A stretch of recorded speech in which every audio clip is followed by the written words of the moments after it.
एक समय की बात है। एक जंगल में एक ऊंट और एक सियार रहते थे। उन दोनों में बहुत गहरी दोस्ती थी।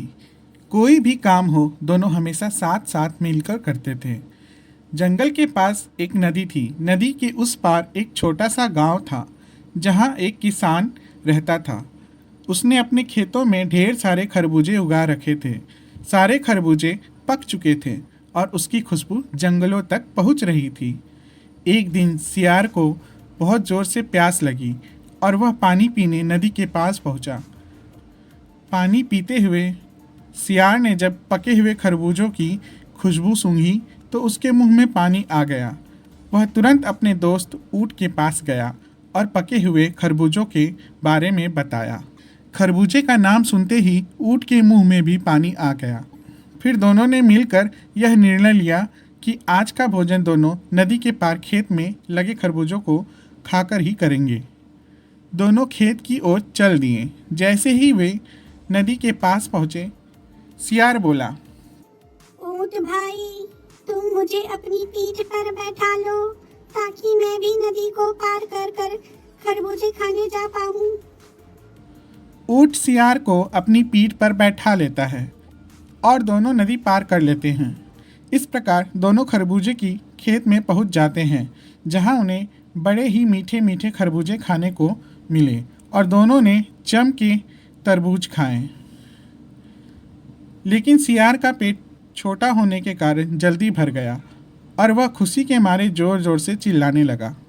पर ऊंट का पेट तो बहुत बड़ा था जो अभी तक भरा ही नहीं था। इसलिए ऊंट ने सियार से कहा, सियार भाई, चिल्लाना बंद करो, वरना तुम्हारी आवाज सुनकर खेत का मालिक आ गया तो हमारी खैर नहीं। लेकिन सियार ने ऊंट की एक ना सुनी और बोला, भर पेट खाने के बाद चिल्लाना सियारों की आदत होती है ऊंट भाई।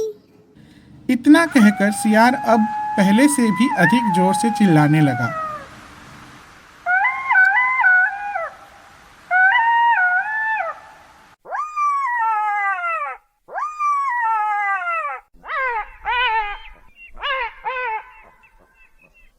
उधर खरबूजे के खेत के मालिक ने सियार के चिल्लाने की आवाज़ सुनी और फौरन वहां आ पहुंचा।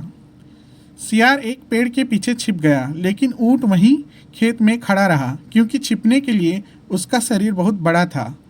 खेत के मालिक ने ऊंट को पीट पीट कर बेहाल कर दिया। जब खेत का मालिक चला गया तो सियार पेड़ के पीछे से बाहर निकला। ऊंट और सियार अब दोनों वापस घर को जाने लगे। नदी पार करने के लिए ऊंट ने सियार को फिर से अपनी पीठ पर बैठा लिया, लेकिन इस बार उसने सियार से बदला लेने की ठान ली थी। जैसे ही वे नदी के बीचों बीच पहुंचे, ऊंट पानी में लौटने लगा।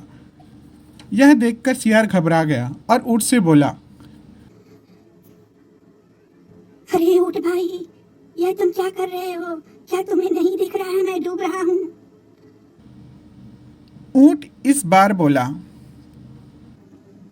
मुझे खेद है, लेकिन मैं इसमें कुछ नहीं कर सकता। मैं हमेशा भरपेट खाना खाने के बाद पानी में ऐसे ही लेटता हूँ। सियार के पास कोई चारा नहीं था। वह गहरे पानी में गिर गया। चालाक और धोखेबाज सियार को उसके गलत कर्मों की सजा मिली। इस कहानी से हमें यह सीख मिलती है कि आप जैसा करोगे वैसा ही पाओगे। आप किसी के भी साथ ऐसा व्यवहार मत कीजिए जैसा व्यवहार आप खुद के साथ होते हुए नहीं देख सकते।